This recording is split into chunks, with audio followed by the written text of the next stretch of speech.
আমাদেরকে দেখিয়ে দিয়েছে আমরা কিভাবে আমাদের অতীত ভুলে যাই। তো সম্মানিত তাওহীদি জনতা, দাতা বাংলাদেশে তাদের যে এজেন্ডা রয়েছে তাদেরকে অতি দ্রুত শাস্তির সুরার বড় বড় মুরব্বীগণ বলেছিলেন যে দিল্লির নিজামুদ্দিনের মার্কাজে ইহুদিদের নজর পড়েছে, আমরা তারই প্রমাণ।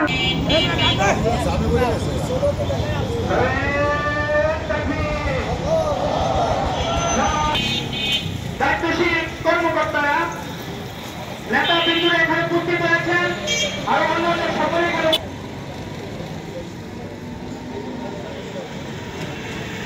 বড় বড় মুরব্বীগণ বলেছিলেন যে দিল্লির নিজামুদ্দিনের মার্কাজে ইহুদিদের নজর পড়েছে, আমরা তারই প্রমাণ বাংলাদেশে দেখতেছি। তারা এই নড়িয়ার বুকে তারা বিশৃঙ্খলা সৃষ্টি করার জন্য বিভিন্ন জায়গায় তারা যেই রকম জুলুম করতেছে, তারা যেভাবে অন্যায় করতেছে, এটাকে রুখে দেওয়ার জন্য আজকের এই প্রতিবাদ, এই মানববন্ধন।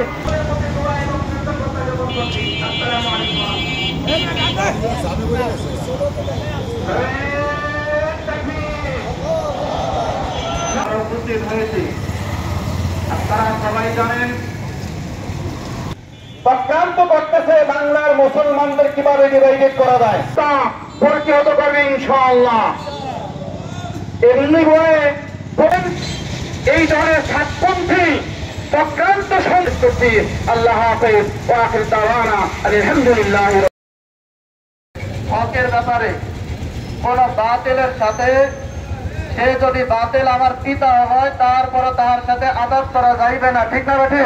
বলছিল যে যোগ্যযোগ্য অসংখ্য খলিফা রাখবে, যারা আমার ওয়ারিস হবে, সেই ওলামায়ে কেরামেই এই ইসলামকে দ্বীনকে সবসময় ধরে থাকবে। সেই পরিমাণে বোঝানোর কাজ জানেও না।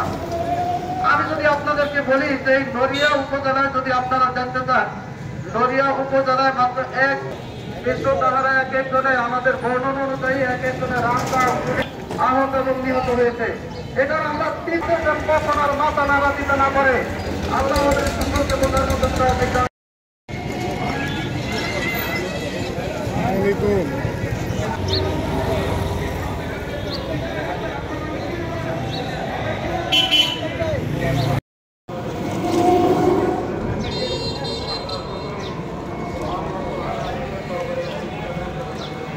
করার পরে যখন আল্লাহ নবী ব্যস্ত হলেন, তখন আল্লাহ পাক আয়াত নাযিল করেন যে হেদায়েতের মালিক আমি, হেদায়েতের মালিক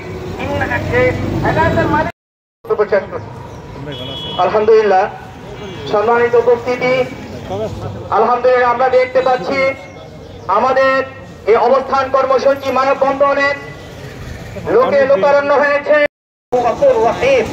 وقال رسول الله صلى الله عليه وسلم في الحديث الشريف العلماء ورثة الأنبياء أو كما قال عليه الصلاة والسلام। শহীদ করেছে, আমরা প্রশাসনের কাছে উপযুক্ত জবাব চাই। সমাজে হাজির আমরা বলে দিতে চাই, সকল পন্থীদের ঘোষণা, সাতপন্থীদের কোন কার্যক্রম চলতে দেওয়া যাবে না। সমাজে হাজির আমরা বলতে চাই, সাতপন্থীরা সন্ত্রাসী সংগঠন, তারা তাবলীগকে মারামারির হাতিয়ার বানিয়েছে, তারা তাবলীগের মধ্যে অস্ত্র নিয়ে এসেছে, তারা মানুষকে শহীদ করেছে। এই সাতপন্থীরা কার্যক্রম বাংলাদেশে চলতে দেওয়া হবে না, হবে না, হবে না। আমরা আমাদের আলোচনা, আমরা আমাদের দ্বীন ইসলাম উলামায়ে কেরামের মাধ্যমেই মানব, উলামায়ে কেরামের পথ অনুসরণ করেই চলবো। আল্লাহ আমাদেরকে সকলকে তৌফিক দান করুন, আমিন। তাবলীগ জামাতের যে আমাদের তিনজন ভাইকে শহীদ করেছে, এটা ছিল একতরফা।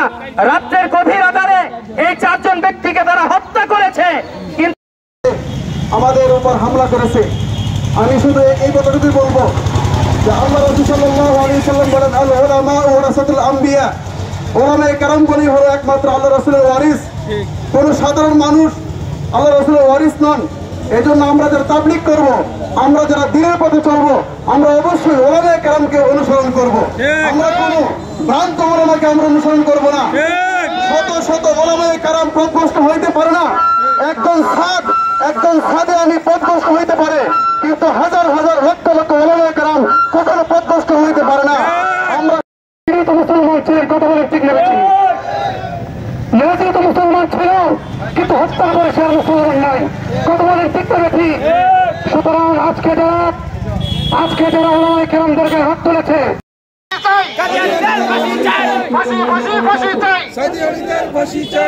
পৃথিবীতে নবী চলে গেছেন 1450 বছর পরে, এখনো হক উলামায়ে কেরামের মাধ্যমে আল্লাহ তাআলা জীবিত রাখছেন, জিন্দা রাখছেন। এই জন্য ফাঁসি চাই, ফাঁসি ফাঁসি ফাঁসি চাই, তাই বাংলায় ঠাঁই হবে না, যতক্ষণ পর্যন্ত এই সাদিয়ানীদের বাংলার জমিনে ফাঁসির কাজটা চূড়ান্ত না হবে, তাওহীদি জনতার আগুন নেভানো যাবে না। এই সাদিয়ানীদের সমস্ত কার্যক্রম বন্ধ করে দেন, না তাওহীদি জনতার আগুন যখন শরীর থেকে বের হয়ে যাবে, শুধু তারা নয়, গোটা বদস্বর নয়, থানা নড়িয়া থানার ভিতরে সমস্ত তাওহীদি জনতার আগুন দাও দাও করে চলে আসবে। আজকের এই মানববন্ধনে যারা একত্রিত হয়েছেন সকলকে অত্যন্ত মোবারকবাদ। আর কোনদিন ওই সাতপন্থী যারা তাবলীগ করে তাদেরকে কার্যক্রম নিষিদ্ধ করব এবং নিষিদ্ধ করার জন্য প্রশাসনের প্রতি আমরা আহ্বান জানাই। আজকে আমরা তাবলীগে গেলে মানুষ আমাদের দিন গ্রহণ করে, ডাকাত ভালো হয়, চোর ভালো হয়, ঘুষখোর ভালো হয়। আমি দেখেছি এই 24 সাল কিভাবে আলেমদের ধরে ধরে জবাই করা হয়েছে। নবী করিম সাল্লাল্লাহু আলাইহি ওয়াসাল্লাম বলছেন, তোমরা আলেমদের সাথে থাকো, কারণ আমার অবস্থা মানে আলেমরাই কি আমার উত্তরসূরি। আমরা যত লোক আছি যারা আলেমদের সাথে থাকবো আর আছি। আর একটি কথা বলতে চাই, যারা সরকার প্রমাণ করে দিয়েছে, শুধু তাদের জনগণ না, সরকার প্রমাণ করে দিয়েছে যে ইন্ডিয়ার র আর মোসাদ, ইসরায়েলের মোসাদ ওদের চক্রান্তে এই ইসলামকে ধ্বংস করার জন্য। কারণ ওরা জানে আলেম যদি শেষ করে দেয় তাহলে ইসলাম ধ্বংস করা হবে। তাই ওরা আলেমদেরকে মাঠের মধ্যে টঙ্গী ময়দানে এক এক করে ধরে জবাই করে 4 জন আলেমকে শহীদ করে ফেলেছে, আপনারা সকলে জানেন। এখন যেহেতু তারা প্রমাণ হয়ে গেছে, তারা মুসলমান থাকে না, তারা কাফির হয়ে গেছে। টঙ্গী ইস্তেমার ময়দানে যে মর্মান্তিক নৃশংস হত্যাকাণ্ড এই সাতপন্থীরা চালাইছিল, 18 সালের হত্যাকাণ্ড চালাইছিল, আমরা নড়িয়া থানার তাবলীগের যে কার্যক্রম চালু হচ্ছে এটা যেন সুস্পষ্ট উলামায়ে কেরামের মাধ্যমে পরিচালিত হয়। নড়িয়া প্রশাসনকে বলবো, নড়িয়া থানায় যেন কোনো সাতপন্থী এই দেশে কার্যক্রম পরিচালনা না করতে পারে। আমরা বাংলাদেশ খেলাফত মজলিসের পক্ষ থেকে আমরা এইটাকে কঠোর হাতে দমন করার চেষ্টা করব। সুতরাং সম্মানিত হাজিরিন, আজকে গুটি কয়েকজন সাধারণ মানুষ যারা আলেম ওলামার অনুসরণ করে দাওয়াত তাবলীগের পথে এসে নামাজ শিখেছে, রোজা শিখেছে, আল্লাহ আল্লাহ রসুলকে চিনেছে, এই সমস্ত সাধারণ মানুষগুলোকে 2-4 জন পথ ভ্রষ্ট আলেম গোমরা বানিয়ে দলে দলে জাহান্নামের দিকে নিয়ে যাবে, এটা আলেম ওলামা কখনোই সহ্য করতে পারে না। বিভিন্ন স্থানে মসজিদে ইমামদেরকে হুমকি ধমকি দিচ্ছে। কথা একটা বুঝা নিয়েন, সিন্নি খাইলা জাদু সিলাই মাগার মোল্লা চিনলা না।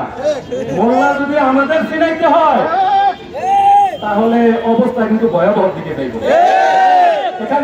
ঘোষণা করছিলেন কাকরাইল মসজিদে তাদের কোনো আস্তানা হবে না। এই প্রেক্ষিত হল যে এই বছর আমার ওই গ্রুপের ভাইরা যারা স্যার সাহেবকে মানেন তারা স্যার সাহেবকে আনবেন, আর প্রথম ইজতেমা তারা করবে, দ্বিতীয় ইজতেমা আমরা যারা এই দেশে 12টা আলেম ওলামা আইছি আমাকে করতে পায়। আর আমরা শরণার্থী উত্থানে জমা হয়েছিলাম লাখের উপরে জনগণ। আমাদের নেতা মামুনুল হক যদি অর্ডার করতেন যেদিন কাকরাইল মসজিদের পাশে পার্কের ভিতরে তারা অবস্থান করতেছিল, তাহলে তাদেরকে ধুলায় মিশিয়ে দেওয়া কোনো বিষয় ছিল না। কিন্তু সরকার বাহাদুরের এই অবস্থায় যে সরকার যেহেতু অন্তর্বর্তীকালীন সরকার কোনো গণতান্ত্রিক সরকার না, বিভিন্ন চক্রান্ত এই সরকারের বিরুদ্ধে হচ্ছে, আমরা সরকারের কথাকে সম্মান করে কাকরাইল মসজিদ ছেড়ে দিয়েছিলাম, ঠিক কিনা বলে। এবং সরকারের সিদ্ধান্ত ছিল যে প্রথমেই ইজতেমা উলামায়ে কেরামের পরামর্শে শুরাই নিজামে হবে, সিদ্ধান্ত দিয়ে দেওয়া হয়েছিল অনেক আগে।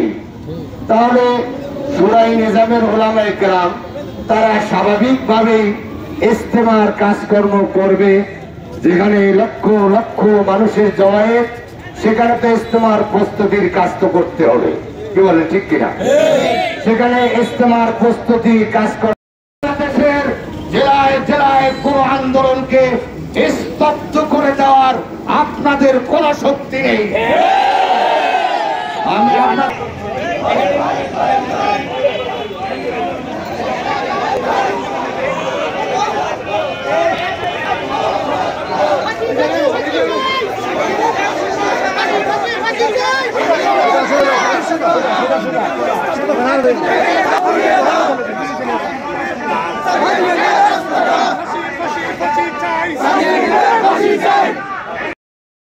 আমরা আমাদের ভাইদের জন্য দোয়া করব, যারা আহত আছে, হাজার হাজার ভাইরা আহত মৃত্যুবরণ করেছেন, তাদের জন্য দোয়া করব। হ্যাঁ, এবং আমরা এখানে যারা এই কুরবানি করতেছেন তাদের জন্য আমরা দোয়া করব, নড়িয়াতে যাতে করে আর কোন স্বাধীনদের চেহারা আমরা দেখ। শত শত সহস্র আহত, আল্লাহ মাদ্রাসার তলবিল আমরাও রক্ষা পাই নাই ওই সন্ত্রাসীদের আল্লাহ আঘাতে। মাদ্রাসার হুজুররাও ইজতেমার ময়দানের যে মাদ্রাসার উস্তাদরাও রক্ষা পায় নাই। আল্লাহ ওই সন্ত্রাসী লীগরা আক্রমণ করছে ইজতেমার উপরে, ইসকে ভালো রাখেন। আল্লাহ তবলিগের আল্লাহ মূল কাজ উলামায়ে কেরামদের পরামর্শ অনুযায়ী আমাদের করার তৌফিক দান করেন। আল্লাহ প্রত্যেককে